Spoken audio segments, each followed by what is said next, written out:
Okay, we're going to go ahead and welcome everyone out to our Startup Minot event. I see everyone is treating this just like church, so we're all sitting in the back.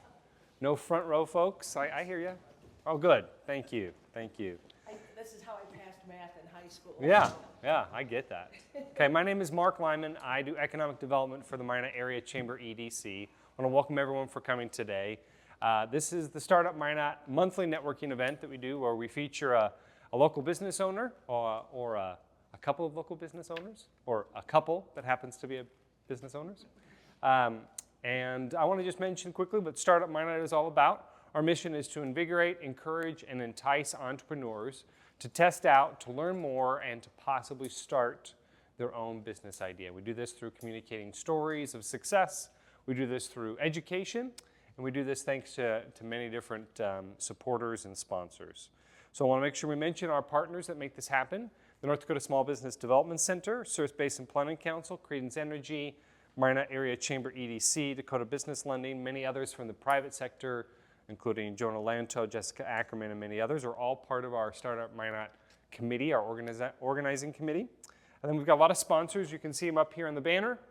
First Western Bank and Trust, ND Small Business Development Center, Bravera Bank, BND, Town and Country Credit Union, First International, Credence, People's State Bank, Dakota Business Lending, and Cornerstone Bank. We love the fact that we have a lot of great support in our community for entrepreneurs. And we love the fact that you guys are up at before 7:30 to come and talk and listen to some entrepreneurs.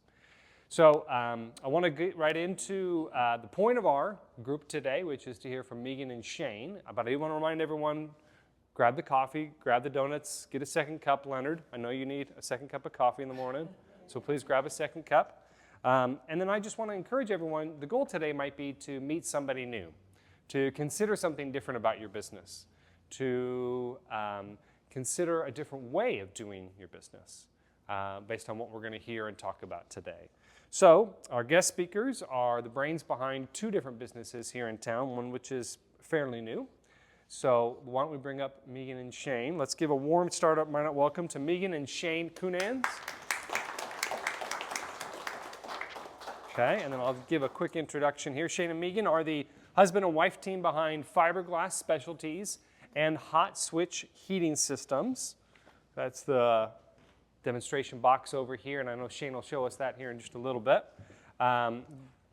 In 2017, they acquired Fiberglass Specialties, a company that Meagan's parents had owned since 2001. The business originally specialized in manufacturing fiberglass switch heater covers, but expanded in 2008 to high-quality fiberglass storage tanks and insulated buildings for the oil and gas, agriculture, and industrial markets, and they can explain what that means to us. In 2023, they further grew their business footprint by acquiring Hot Switch Heating Systems. Now, Hot Switch is revolutionizing rail maintenance with an advanced induction heating system designed specifically for heating rail switches, improving efficiency and reliability in harsh winter conditions. So Shane and Meagan have deep roots in Minot, where they've lived for many years and continue to live while raising their two children, who are in the front row and don't have donuts yet. I don't know why we don't have donuts yet for the kids, but we'll get them donuts later. We have a strategy. Yeah, donuts at the end. If they behave, they get the donuts. Is that how it works? Okay. Well, Meagan and Shane, thank you for coming today. We really love having you here with us. Thanks for having us. Yeah, we met a couple, 2-3 years ago now, and we've had some good conversations about both of your businesses. Give us the 30,000-foot what Fiberglass Specialties does. I mentioned it just briefly, but then also maybe Meagan, you could do that for us, and then Shane, you could cover what Hot Switch Heating System does. So what's the business? Fiberglass Specialties. We, as Mark said, my family had the business before, and my parents had bought it from this guy named Murray Hill, and we're involved in the rail industry, so we work with all the major Class 1 railroads, and then in the past years we've gotten into a lot of Metro Transit areas. You know, we do a lot of work with New York City Metro Transit, or New York City Transit Authority, Utah, Toronto, Portland, their TriMet system. So we kind of do that all over the place. And it's been a great business for us where we supply these fiberglass switch heater covers. What it does is it helps our trains keep moving. Wherever there's a switch, we cover that switch, and it keeps the switch free of ice and snow, and their trains keep moving through. Now, I'm not going to assume that everyone here knows what a switch Yeah, is. sorry. So let me explain it in very simple terms, right? When one railroad needs to go a different direction and it's not going straight anymore, you need to go someplace else, there's metal that switches the track, okay? And that allows the train to then go on to a different part of another track. Yep. That's pretty simple, right? But that metal probably wouldn't do so great today in negative 20-degree weather if it froze. You know, and everything that's metal to the ground is probably frozen right now. So unless it stays warm, it's not moving. And if it doesn't move, then the railroad doesn't move. Pretty simple, right? Yep, which Okay. is thousands and thousands of dollars for them, and they don't like that. Or they have to send a crew out to sit there and chip out that switch, and they don't like that either. No, not in negative 20 degrees. No. And then we expanded the business, so now we make large, there's either 12 foot in diameter or a 15 foot 6 in diameter, and anywhere up to 30 feet tall liquid storage tanks. And that can store anything from, we do a lot for the oil and gas industry. So it's a lot of saltwater brine that we store, but then also for the agriculture industry, we do liquid fertilizer, and then we also do fire suppression system tanks and kind of anything, that anyone can. Any kind of Any industrial needs. storage. Yes. And so then again, I'm driving on Highway 2 out to Williston, and I'm seeing an oil pump, and that's the big green or gray bins Yeah. right next to it usually. Or Yep. In pairs of 3 or 6 or 12 or whatever. You guys are probably developing those here in town, Correct. insulating those, shipping them out there, making sure that these various industries have that. Yep. So they might have 6 steel tanks, and then we'd have 2 fiberglass tanks. So the steel tanks So- are typically for the oil storage. Yep. The fiberglass for the produced water, the salt water, and the salt water of the Bakken is very salty. It's typically about 13 times saltier than seawater. So put that in a steel tank. If it's not, 6 months later, you're done with that steel tank. so Yeah. fiberglass is kind of the perfect material to use because of its corrosion Okay. resistance. And remind us, you guys develop all this, you manufacture all this just on the east side of town. Yeah, if you're going out to Surrey, there's a lot of people don't know where we are. Some of you do, but you'll see the large tanks that are sitting out in front of a building just east of Dawn to Dusk gas station. We're on the right-hand there. side, so. Okay, show of hands, how many people knew what that was? Okay, that's what I thought. Hey, Good, we're good. pretty This is how good. you learn it.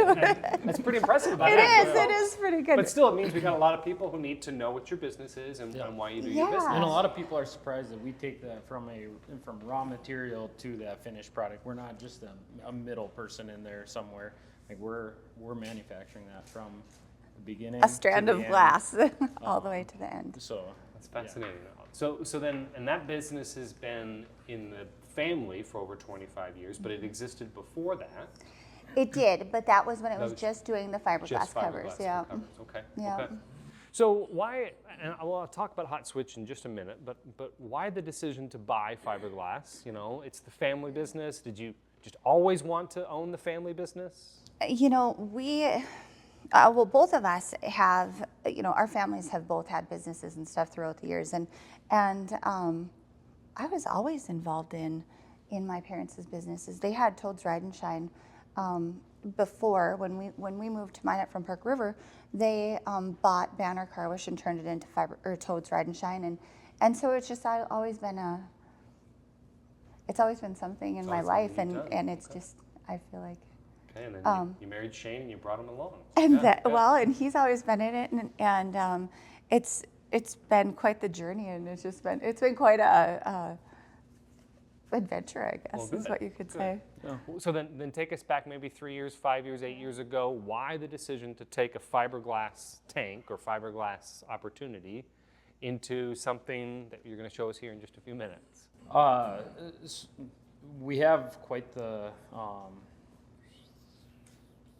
moat around our fiberglass cover business. We're we're one of 2 companies in North America that make them.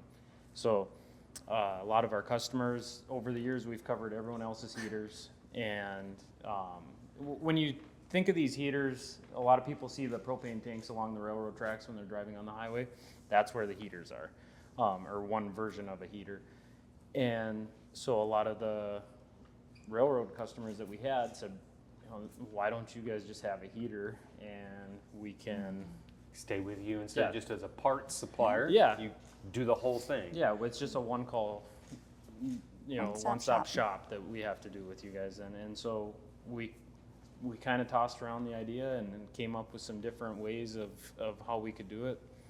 And I had a lot of bad ideas, I would say, first. And my wife let me know that they were bad ideas. In an eloquent way. Sure. And No one's ever had that experience, right? Someone told you you had a bad idea. Okay. so then finally came up with induction heating.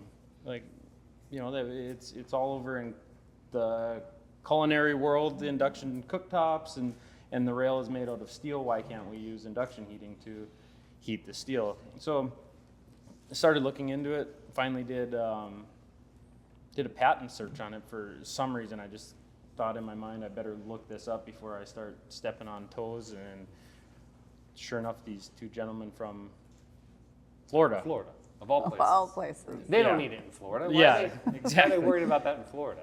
Yeah, they already had the system developed. They had patents on it. They had pretty much everything ready, and they were already selling it also. And I thought we were just dead in the water at that point. Either start from scratch or give up or whatever our path forward from there was going to be. And Meagan said, why don't we just call them and see if they'll sell it? So got on the phone, Sometimes that's just what you got to And- do. called them and asked them if they would sell it. And to our surprise, they said, yeah, we would. So This was about 3 years ago now. yeah, that was Yeah, right. 2022. Would have been 3 years ago. Okay. Yeah. That all kind of started rolling. And were you just as shocked as they were that you called? I mean, how did I, that conversation I was shocked. Yeah, I thought I was going to kind of throw them off a little bit by asking them if they would ever sell. So then when it got to that point in the conversation where they said yes, then I kind of had to backpedal like, oh, Really? all right. We were just sitting in the office going, What did I just get into? Yeah. What did I commit to? Right. So we booked a flight down to Jacksonville, Florida, met with the guys. Once we got down there, we were even more sold on it. And yeah, we went down, we went with the idea, we were going to, we had our list of questions and thought we were going to probably poke some holes in the system because it seemed like it was such a great idea and something that we could move forward and really revolutionize how rail switches are heated in the country.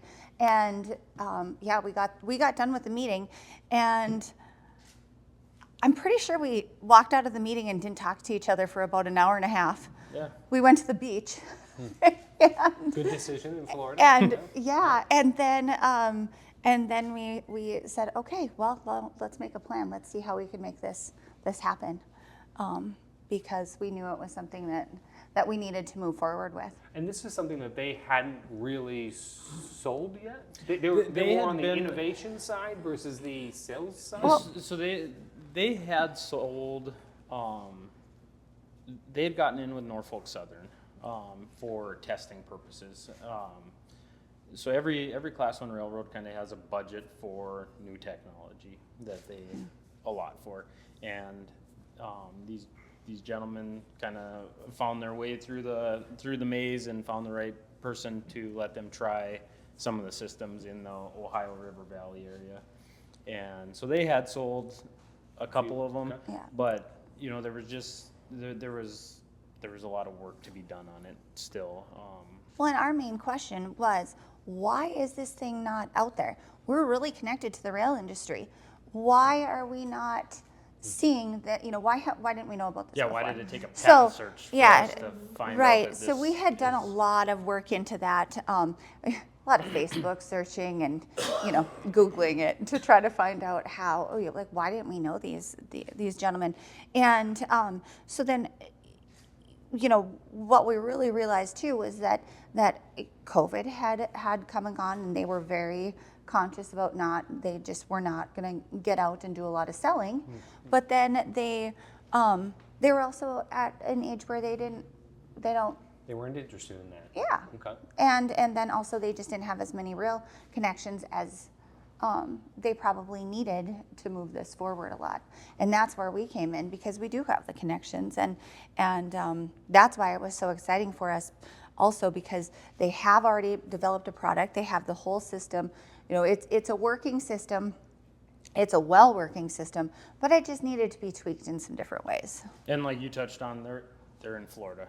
The credibility that you know how to melt snow and handle the disruptions that snow, ice, stuff can handle, or it can cause. We have a lot more credibility that we understand where they're coming from when they bring issues to us, and that we can work with them to. Yeah. Oh, and credibility matters. It does. Your Yeah. context and your credibility matter. Yep. Ultimately, can you tell us, was it a tough business decision? Or once you got your questions answered, was it actually an easy business decision? I think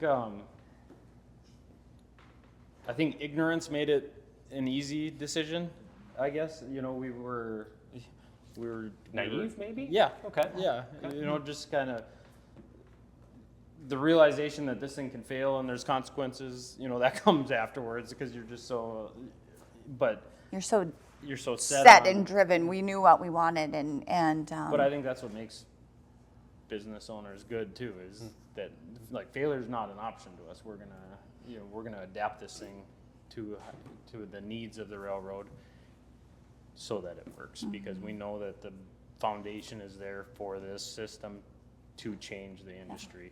So, failure just isn't. Wasn't there. right. But we had also had a lot of conversations with a lot of different people, throughout the community and stuff. We can think this is a great idea, but we also have to have other people that are going to support us to. And sales. Sales Sure, to financially make this project happen, and then also we had to make some calls within our networking, but throughout the rail that had used the system and everything before. So Ready for it. Can you guys talk us through the last 18 months? What's that been like now that you've got the name out there? You got the business fully underneath you. Is it all about the sales? Are you doing more R&D? Do you have your foot in the door in 2 or 3 different places? Talk us through that. We've gotten it out there with. I think the only railroad we're left to actually get one on their tracks is Union Pacific. Other than that, we have had systems on every major Class 1 railroad now. So that was kind of a quick process. That was our main focus right away. Is that first winter. Get it on everyone's line. Unfortunately, last winter was pretty mild across the entire nation. How dare you say that, unfortunately. yeah, That was Yeah. great. We're never liked because we love. You want the cold Yeah, winter. we love seeing Colorado lows And that's the come. end of our meeting today. Done with these guys. wind that blows snow. We're you want fucking that. with all of it. You want that to We beat want up your that. stuff to test your system, to prove that it can work. What's been the feedback from those Class 1 railroads then? They, with last winter being so mild, they didn't get the testing that they wanted, but the little bit of testing that they did, it worked. Yeah. And so that is one of their main concerns is, we're not getting a phone call that this is, Breaking down? that the switch is plugged up with snow and we can't get it thrown. And so no news is good news. Yeah. But we've also heard from, like, we were just on a call with Norfolk Southern, 6 guys from Norfolk Southern, and you kind of think, oh, I'm just a little, we're just this little company from Minot, North Dakota, and we've got these higher ups from Norfolk Southern. You feel like, okay, you're a little nervous for a while, but then, they're very excited, and we just found out, they're going to be ordering more units, and, that also involves traveling for Shane. He goes out to, help with some different installs, and so we've been getting really good feedback, and from Canadian Pacific some really good information, and then we'll be going to New York in the next couple. Well, he's going to be going to New York in the next couple of weeks because we developed another card, because it's always that R&D, but what we needed to do is develop a system that can work on Metro Transit rails. Okay. And so we're real close, we're in production. So a lot of the at this point. a lot of the Metro Transit systems, whether it is New York City or Ottawa, all of them run off of DC power. They're all DC electric trains, and so they need something that can tie into that DC network. The package and the patent that we bought was all alternating current driven, and so over the last 18 months we've developed a card that can accept anywhere from 500 to 1,000 volt DC and still operate identical to the way that this one does. So and that was one of our criteria when we were developing this, was that it needs to operate identical, so that if someone transitions from a Class 1 railroad to a transit system, just keeping that word of mouth spreading that hey, we use this system on our line over here, let's try it here, and they know that it's going to work the same and it's not going to fluctuate in performance at all. Can you talk to us a little bit about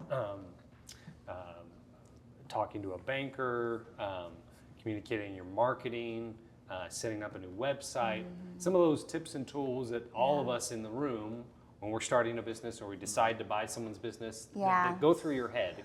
What were those things like? Well, we had to do a ton of. We really had to revamp all of their marketing because it wasn't very good, and that was one of our key focuses right away, because we knew that we're going to be dead in the water if we don't get out there and everything looks good. And that's just how we operate on the fiberglass side too. We want everything to look good, professional. So we had to do a lot of sales and marketing. We had to we actually revamped both of our websites. We got all of our marketing ready because we go to a lot of trade shows, not a lot, but the major ones that we see fit. And so getting all that marketing and getting a good marketing company that we could get all this stuff set up with, so that we had a really good brand going into it, was important. Yeah. But then I think just for any business owner to have a team, your banker, your lawyer, your accountant, they all give you guidance in their specialty, and then as a business owner, it's up to you to take what advice you need from each one and make the decision that's right for you. But I do think having that team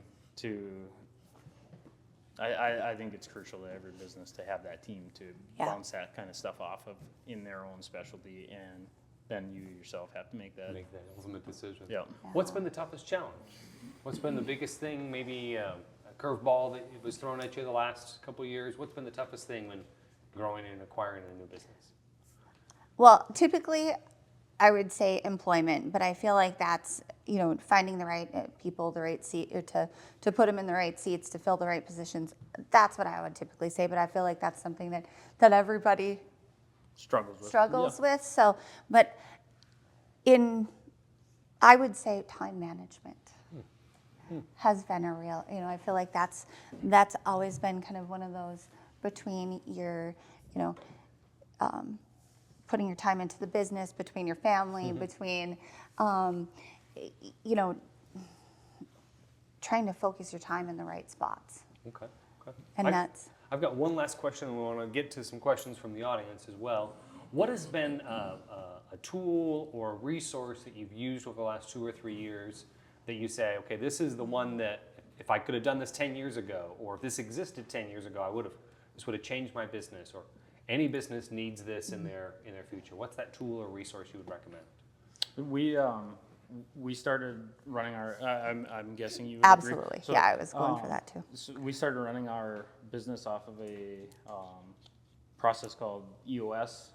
It's a book by Gino Wickman, and the basic outline of the book is that just like any computer system, like you can only operate off of one system, and it really it's done a lot for Meagan and I, because we're not just like catching everyone's monkeys and wrangling them and fixing everyone's problem. We're holding our employees accountable. Like, you came in here with this problem, you leave with your problem, go fix it. And it's also one of the main focuses is establishing what her and I are accountable for in the business. And it's EOS? EOS Yeah. is what it is, yeah. And it's been, there's several different ones that are similar to it. This is just the particular one that we chose. But I would say that's been the biggest change. We for us actually is- started doing it was with a coaching system where we would go to, and it was we would go with this coach, and that was, starting up, that would probably be a little bit hard because it is an expensive thing, but then we kind of, we found the system where there's a, program that we can run it all through ourselves and through the shop and everything, and yeah, it's just been a real game changer. We know what our roles are, and that makes us delegate our time better. And like, my role is sales. Well, if we're not making the sales, and if I'm not doing my job and holding myself accountable, guess what? We're The going rest to of be it awfully doesn't matter. slow. Yeah. Yeah.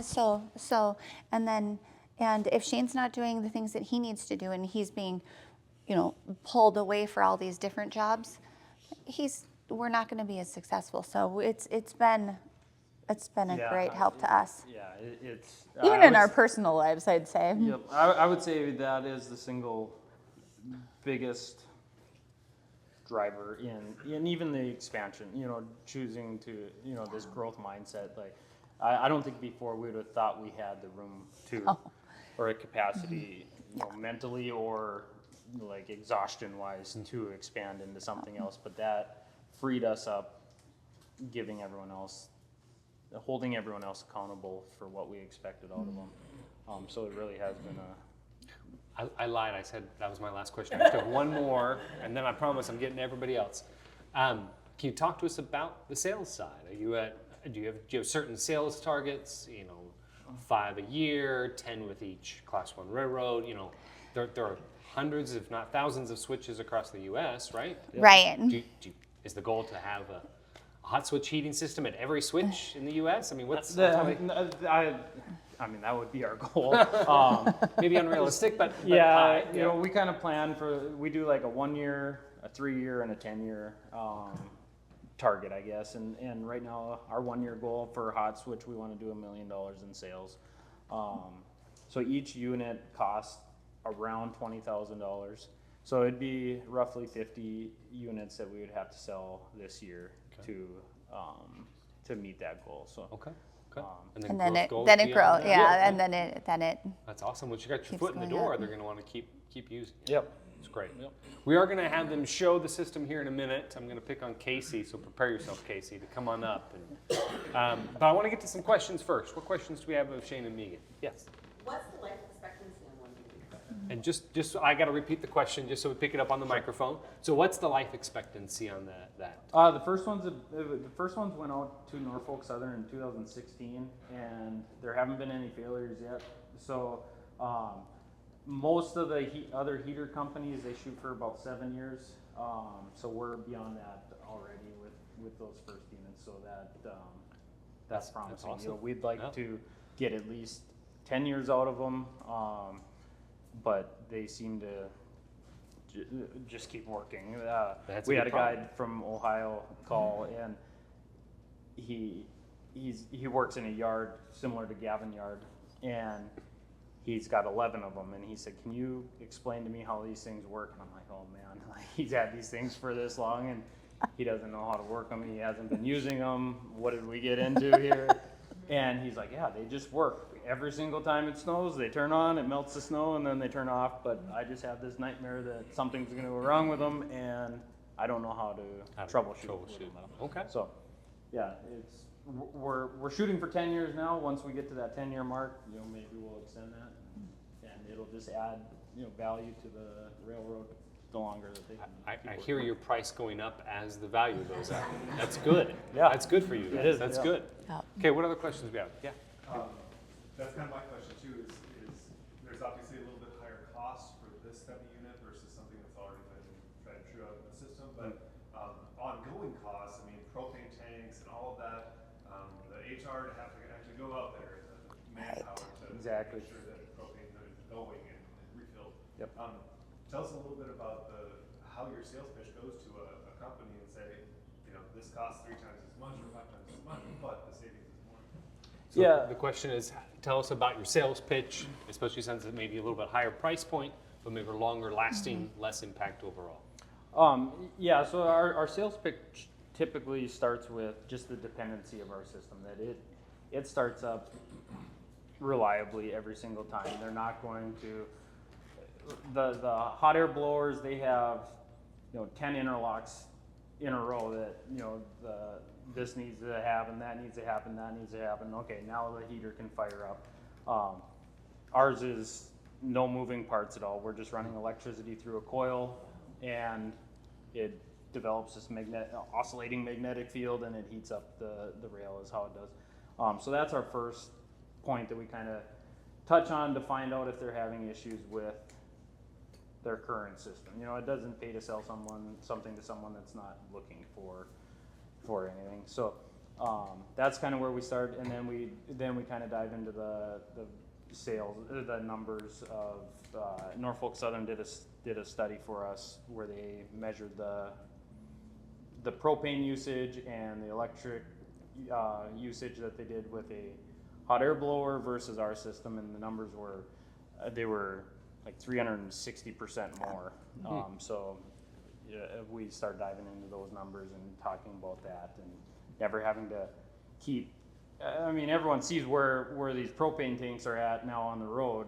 It's not easy to get to those in the middle of a snowstorm. So the railroad has to keep those frontage roads clear. They have to have dozers out there so that the propane tanks can go out, or propane trucks can go out and fill up these propane tanks. There's places in British Columbia where they have trains, propane trains that they just drive along the tracks Yeah. to fill up the propane tanks. 'Cause that's the only way they're getting That's the to only them. way. Yeah, there's no other way Yeah, to. so, just that, maybe, like you said, we are more expensive on the front end, but that long-term savings that they can realize It's huge. is huge. Well, and like in New York City, so let's say they have a snow event and all right, guys, snow's coming. They flip on all their heaters at one time, and then they all go into peak energy modes. Well, our system isn't going to do that because of how it's set up. We don't. It's on a sawtooth wave pattern, so it's going to start all of. They're never going to be running at high capacity all the time, or together. Yeah, New York's probably the best example because they'll know a nor'easter's swinging through, and they'll turn on all these heaters at once. Well, everyone else, all 8 million other people are trying to keep their places warm too, and then you have this transit system that is taking that big of a hit on the grid, and then you have these rolling blackouts middle of winter, and You need something else. you need something else. They Yeah, need it's us. it's a meaningful way to reduce your carbon footprint too. I mean, it's not just going out and doing something that looks good on camera. It's a actual meaningful impact on how much energy we're saving. What a good benefit then. Yeah. Another question? Right here? Yeah, I'm just astounded at the price, because you think that so many unions are involved in the switching process. If they have to go out and do that manually, I'm sure it's more than one person. And then you add the hourly cost on that, and it's astounding. Yes. I would think that at $20,000 they would just jump at that. Yeah. Time to raise the price. And Time to raise the everything, price. right? Yep. Yeah. Well, and they do the installation, but that's another thing that is a huge benefit for us, is that our installation can be done, very quickly. We don't have to work on any of the ties, or we don't have to exchange some of the things that like these hot air blowers or other systems do.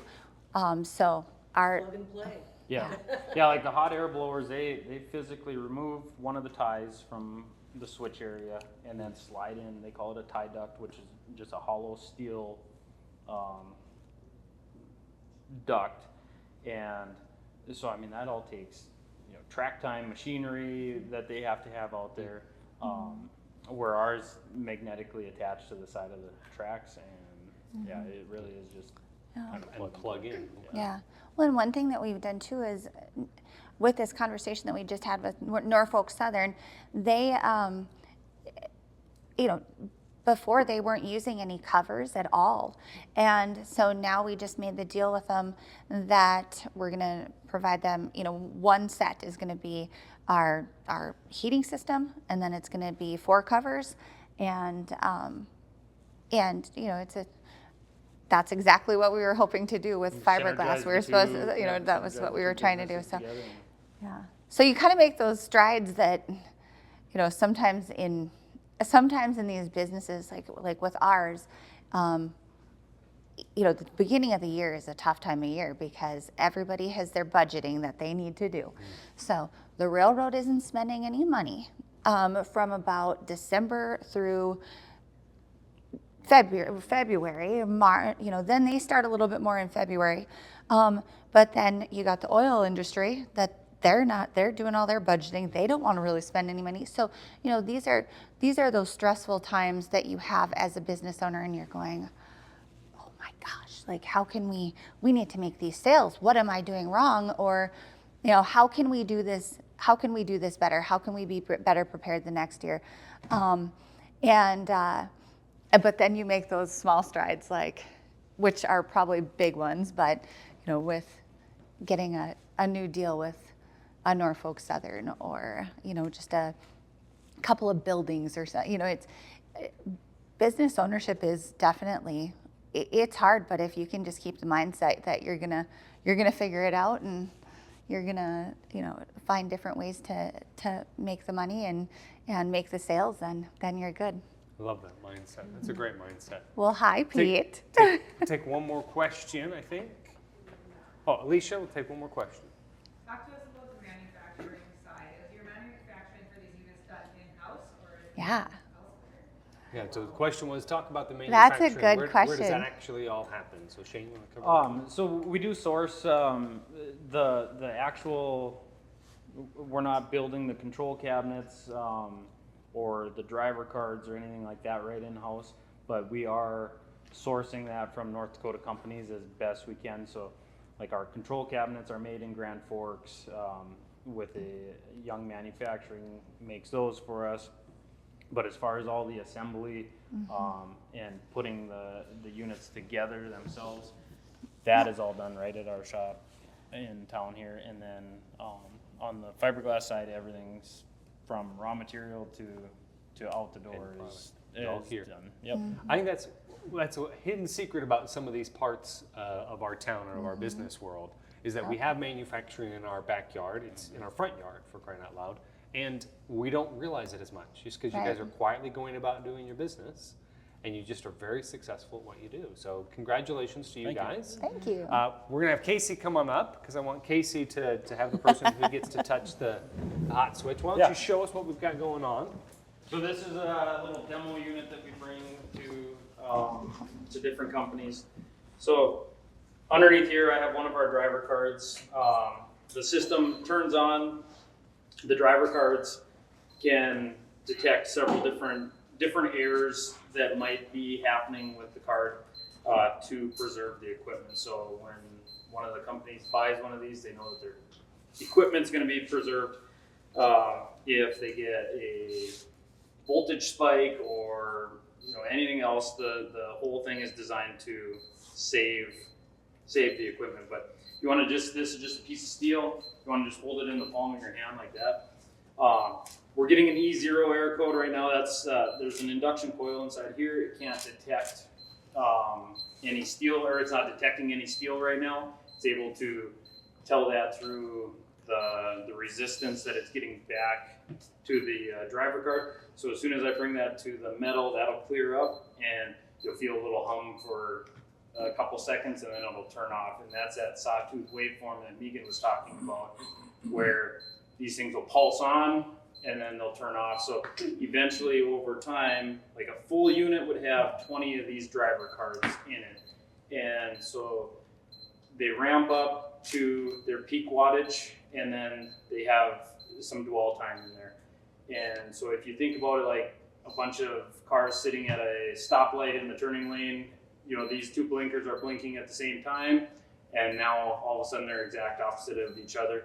So they all kind of get out of sync with each other, and that's where the energy savings comes, where we're not drawing that, you know, 800 watts per driver card all at one time. So you'll feel a little hum here in a second.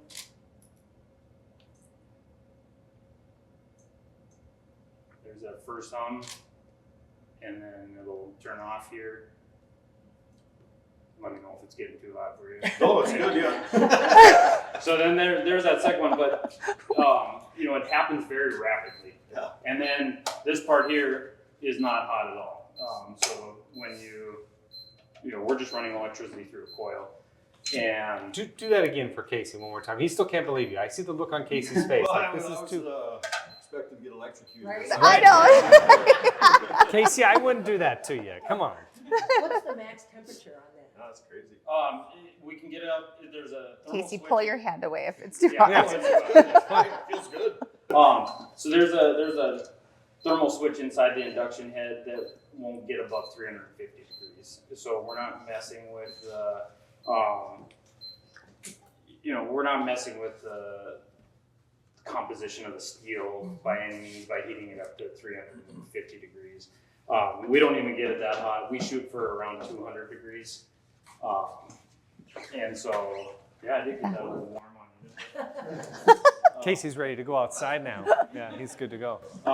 But it is, so induction heating is the most efficient form of heating that we have in anything. So we're not losing anything to the outside environment. We're not, it's inducing that heat right into the steel itself. So it ends up being about 98.8% efficient from the electricity you put into it to BTUs into the metal itself is 98.8% efficient. I'm guessing that propane heater's nowhere near that. No, they're around like 36, and then there's another resistive heater that is around like 42% efficient. So yeah, We're double, nearly triples the efficiency. yeah.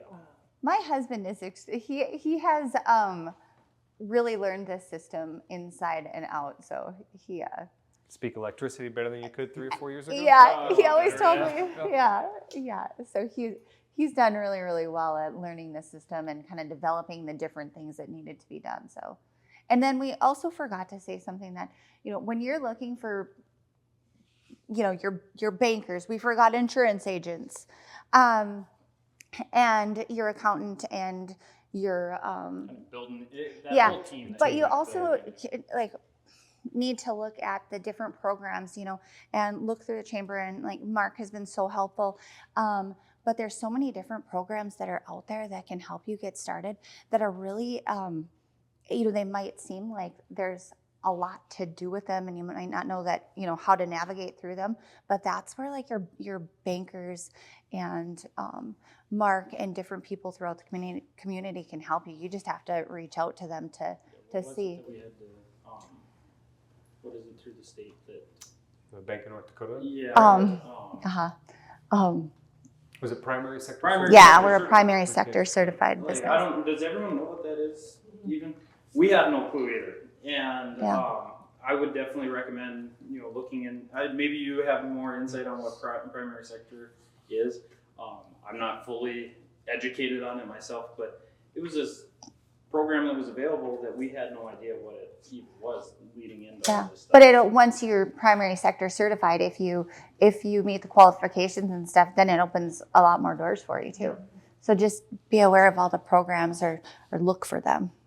And we're going to end on that because I know we like to get to the networking side as well, but I want to make sure that folks who want to can come up and get their hands warmed up like Casey. Yeah, did. I got multiple Metal metal pieces, so yeah. But again, thank you for coming to start Up Minot. This is every second Thursday of the month at 7:30. There'll always be free coffee and donuts, so even if you just come for that, we'd love that.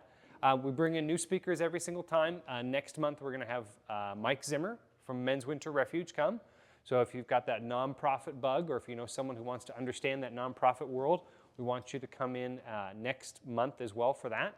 We did just start our 10-week Startup Minot Academy, which is a business training course.